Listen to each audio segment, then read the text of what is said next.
እንዴት ነሽ? አንተ እዚህ ምን ታደርጋለህ? ሄዳ ነበር እንዴ? አዎ ተመልሼ። እትዬ የቀዩ ሰው በሙሉ ያንቺን አድራሻ እየጠየቀ ነው። አዶኒ መቼም እሱ ያለህን ሰምተህ አይደለም አይደል? ከፊቴ ቆምኩ። ለምን አላምነው? አዎ አምኜው ነው ፊት ለፊት ያወቅሁት። ልታስረጅኝ ትችያለሽ? ነገሩ ከማባባሱ በፊት ታውቀዋል። እያስፈራራኸኝ ነው። ቆይ በስርዓት ነው። ስርዓት ምንድን ነው? እኔ እኮ በስነ ስርዓት ነው የጠየኩሽ ያለሁት። ለምንድን ነው ነገሩ የምታወሳስብ? እሺ መኩ ውጣ። እኔ እናንተ ለብቻችን እናወራለን። መኩ በቃ ለብቻችን ነው። እሺ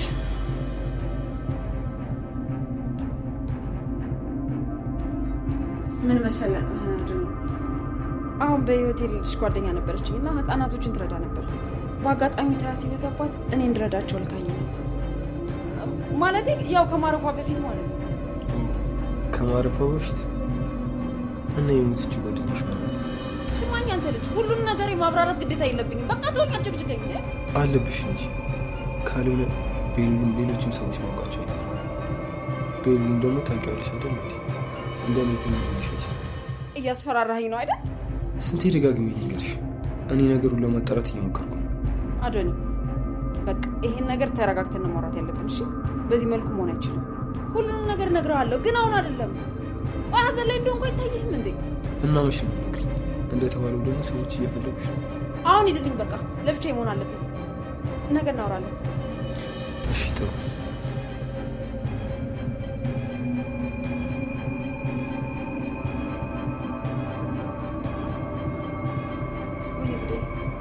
ቆይ ምንድን ነው? እንዴት ነው ሊሆን የቻለው?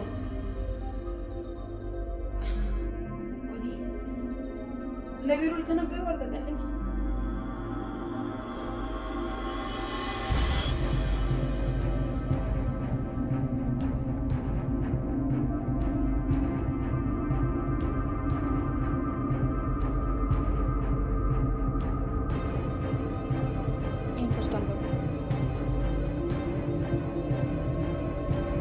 ምንድን ነው አንቺ ካነበብሽ ለማለት ነው? ይሄን ያክል የኔ ማንበብ አስፈላጊ እጭ እንደሚ ደግሞ አሁን እሷ በዛው ክፈትና አንባር ባርለ ክፈትና አንባር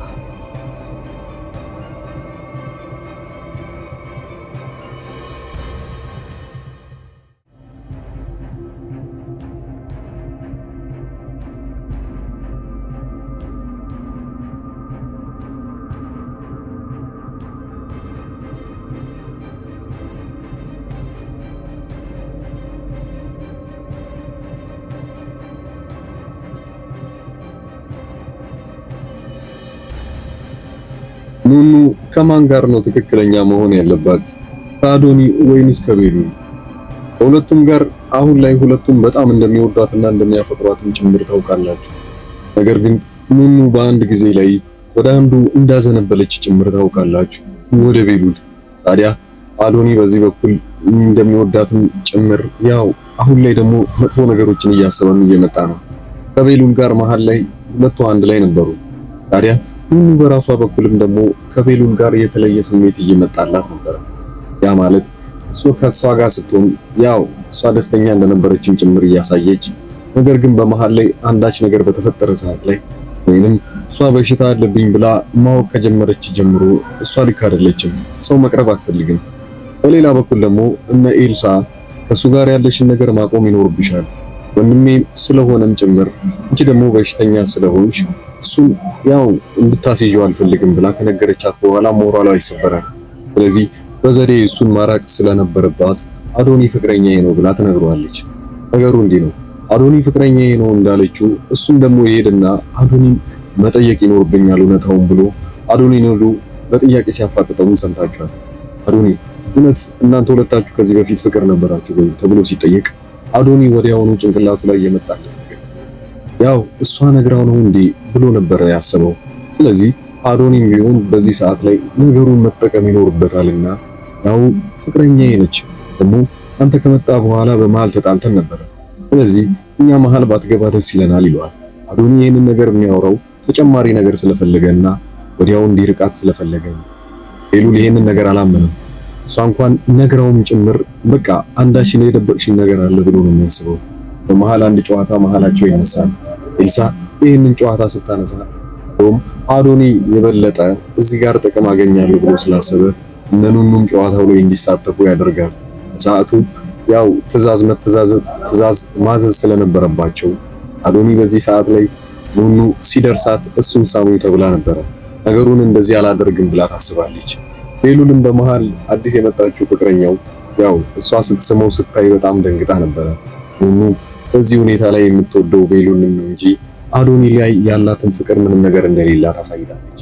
አዶኒ በዚህ በኩል ጥላቻ የሚያሳዩት ከሆነ እሱንም ጭምር ወደ አውሬነት እንዳይቀይሩት ነው የሚያስፈራው። በሌላ በኩል ስለ ሄለን ጉዳይ እናውራ። ሄለን በዚህ በኩል ተከባለች። ተንኮሏን እየሰራች ቢሆንም ግን አሁን ላይ አዶኒም ጭምር እና መኩም ያው ስራዋን አውቀዋል። ልጆች እየወሰደች ምን እንደምታደርጋቸው ባይታወቅም ግን እነዛ ልጆች የት እንዳሉም ጭምር ማወቅ ይፈልጋሉ። አዶኒና መኩ ይሄንን ነገር ከደረሱበት በኋላ አዶኒ ፊት ለፊት ያፋጥጣታል። የሰራሽ ያለሽውን ነገር ደርሼበታለሁ። አሁን ላይ እኔን ለመዋሸትም ለመሸፋፈንም አትችይም። ታዲያ በዚህ ሁኔታ ላይ ምን ማድረግ እንዳለብሽ ጭምር መርሳት እንዳይኖር። የሄለንም ሚስጥር አዶኒ ብቻ ቢሆን ኖሮ ያወቀው ወይንም እሷ እንደዛ ቢሆን የምታስበው አዶኒን ወዲያውኑ አስወግዳ ሌላ ሚስጥሬን የሚያውቅ ሰው የለም ብላ ታስብ ይሆናል። ሄለን ይሄን ያለ የከፋች ሴት ናት። ስለዚህ ምን ማድረግ ይኖርባታል? አዶኒ ወዲያውኑ ብልጥ ስለነበረ ታዲያ መኩን ወደ ውስጥ ይጠራውና መኩ ሄዶ ያጣራው ነገር እንዳለና አሁን ላይ ስለ ልጆቹ ባንቺ በኩል ምንም እስካሁን ድረስ የሰማነው ነገር የለም። ነገር ግን ሄደን እንዳጣራው ከሆነ መኩ ሄዶ እንዳጣራው እዚህ ልጆች እንደምትሰበስብም ጭምር ተናግሯል። ታዲያ እነዛ ልጆች የት ናቸው? አሁን ላይ አዶኒ ስራዋን እየጠረጠረ ነው። መኩ ግን የሚያውቀው እነዛ ልጆች እውነትም እርዳታ እየቀረበላቸው ነው ብሎ ስለሚያስብ አሁንም ቢሆን እሷን በክብር መንኩ ነበር ሲያናግራት የነበረው። ወዲያውኑ ሌላው የቀረውን ነገር ጭቅጭቃቸውንም ቢሆን አዶኒና ሄለን ሲጨቃጨቁ መስማት ስለማይፈልግ እሱ ወዲያውኑ መኩ ወደ ውጪ ይወጣል። ለእህቶቹ ተመልሶላቸዋል። የመጨረሻዋ ለኑኑ ተስፋ የሆነው ነገር ቢኖር ቤሉል ወይንም የሷ አፍቃሪ ያው ወረቀቷን ሊያየው ነው። ታዲያ ኤልሱ ይሄንን ነገር የምታደርገው እሷ ይረዳኛል ብላ ስለምታስብ ወይንም ደግሞ ኑኑን በደንብ ይርቃታል ብላ ስለምታስብ ያው ኤድስ የነበረባትን ወይንም ደግሞ በሽታ የነበረባትን የሐኪም ማስረጃ እንዲያነበው በእጁ ሰጥተዋለች። እዛ መሃል ላይ ወዲያውኑ እንዳነበበው ምን ሊፈጠር ይችላል? አይ ይሄ የምር እውነት አይደለም፣ ነገሩን ማጣራት ይኖርብናል። ከማን ያገኘሽው? ከየት ነው የመጣው? የሚለውን ጥያቄ ማቅረቡ የማይቀር ነገር ነው።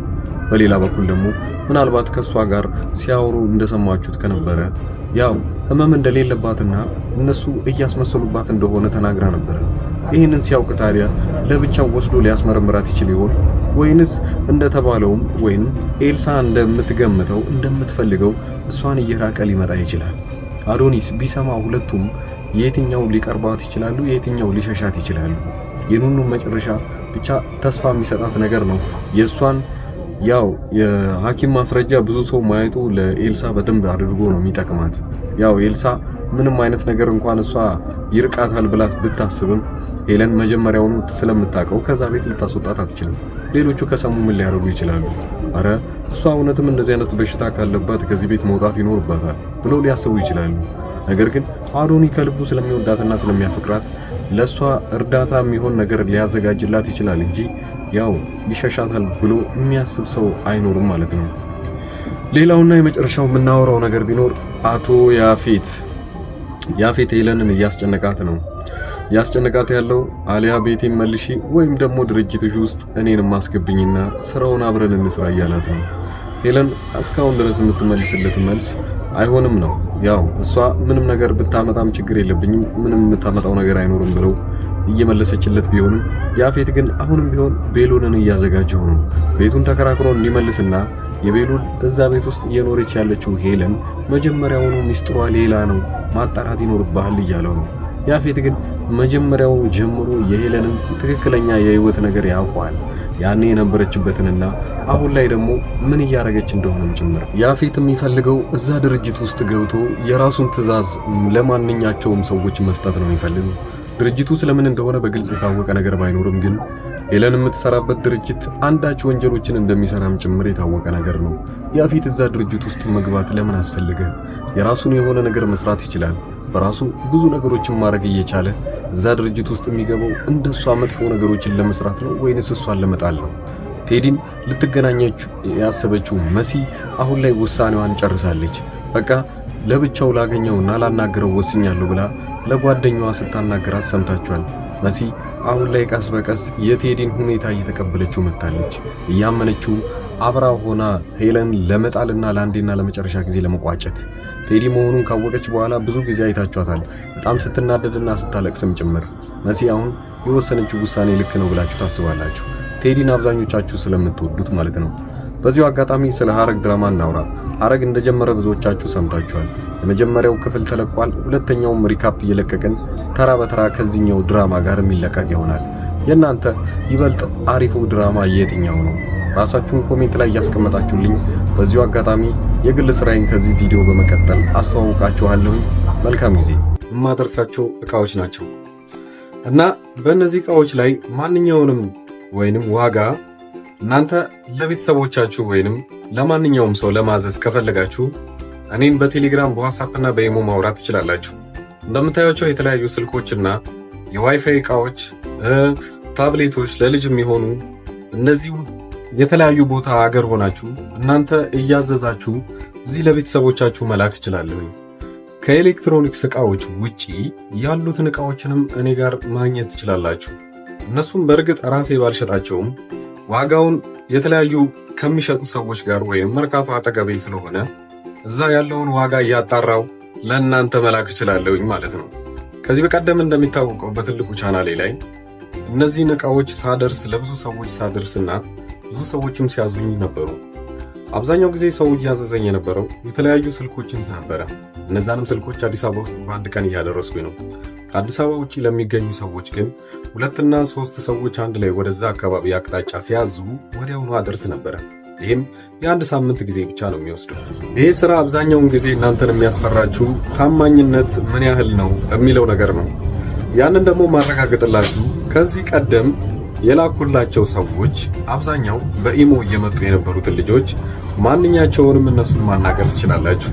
እንደዛውም ደግሞ አንዳንዶቹ ለእምነት ብለው አንዴ ትንሽ ዕቃ ያዙና ያንን እንዳደረስኩላቸው ሲያውቁ በዚህ መልኩ ሌላዎችንም ዕቃዎች ማዘዝ ይችላሉ። የአበሻ ቀሚስ እና የተለያዩ ልብሶችም አሁን ትምህርት ሊጀምር አካባቢ የነበረ ጊዜ ደግሞ ቦርሳና ደብተሮች ብዙ ሰው አዘውኛል። ከልብ አመሰግናለሁ። ሌላው በዚሁ አጋጣሚ እናንተም የምትፈልጉት ዕቃ ካለና እንዳደርስላችሁ መልእክት ሊሆን ይችላል። ማንኛውንም ዕቃ የቤት ዕቃ ሊሆን ይችላል፣ ልብሶች እና የተለያዩ ፈርኒቸር ዕቃዎችም እንደዚሁ እያደረስኩ እገኛለሁ። ዋጋ ብቻ ማወቅም ከፈለጋችሁ እኔን ማናገር ትችላላችሁ። ለማንኛውም እስኪ ዋይፋዎቹን ላከልኝና ልባጣቸውን የምፈልገው ማለት ነው። አመሰግናለሁ። በጣም አሪፍ ነው። እገዛለሁ ግን አሁን ሳይሆን ወደፊት የልጄ ልደት እየደረሰ ስለሆነ እንደ ስጦታ ትልክ ታደርስልኛለህ። እዛው አዲስ አበባ ወደ ለገሃር አካባቢ ናቸው እና እዛ ታደርስልኛለህ። ደውዬ እነግርሃለሁ ሁሉ። አሁን ገባኝ። እና ዋይፋው ስንት ብር ነው? እና የዋይፋው ዋጋው ስንት ብር ነው? ልትነግረኝ ትችላለህ? ይሄኛው ስንት ነው? እና ስንት ጂቢ ነው? እንዴት ነው? ሁሉ ሰላም አለኝ። ነው ደህና ተለይና ቆይታ እንደነበረ ሁሉ ሰላም። ኧረ ችግር የለም። ቀሪን ያኔ በ30 ሁሉንም አስገባልሃለሁ። ያንተንም የእሷንም የሁሉንም ባንዴ አስገባዋለሁ። ችግር የለም። ያኔ አንተ የምትሰጣት ከሆነ ትጀምረዋለች። ማይማር ይሄንን እስቲ አጣራ። ኮፍያዎች ስንት ናቸው? እስቲ ጠይቅ እስቲ እና አጣራሽ።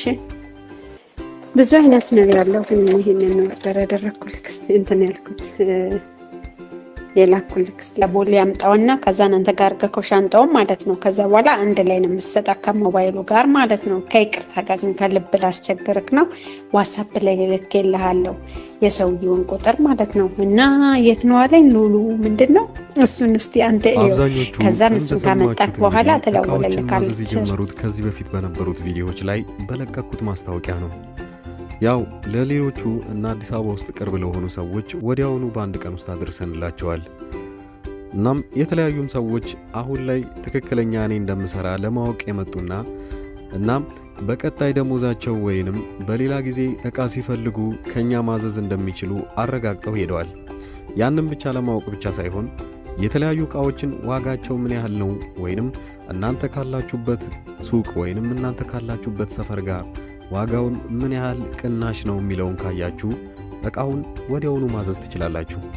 በክፍለ ሀገር ያላችሁና የተለያየ ቦታ ለምትኖሩ ለምሳሌ ወደ ወላይታ አካባቢ ብዙ ሰዎች ዕቃ እንዳዘዛችሁኝና አንድ ላይ ልልክላችሁ አንድ ሳምንት ጊዜ ጠይቄያችሁ ነበረ። ያም ሆነም ወደ ራቅ ወዳሉ ቦታዎች ላይ ዕቃ የምንልከው 3 እና 4 ሰዎች ስትሆኑ ነው። ዕቃውን ወዲያውኑ አንድ ላይ የምናደርስላችሁ ይሆናል። ለጊዜው ግን አዲስ አበባ ውስጥ ለሆናችሁ ዋና ዋና የሚባሉ ወደ ባህር ዳር፣ ወደ ጎንደርና ወደ ባህር ዳር ሌላው መስመር በሚገኙ ቦታዎች አንድ ላይ ዕቃዎችን እንልካለን። እናንተ ብቻ በተለመደው መልኩ ከኛ ምንም አይነት መረጃ ማግኘት ስለምትችሉ በዚህ ሁኔታ ላይ መጠየቅም ትችላላችሁ። በቴሌግራም በዋትስአፕ እና በኢሞ እዚህ ፊት ለፊት ላይ የምታዩት ቁጥር በዚህ እኔን ማናገር ትችላላችሁ። መልካም ጊዜ።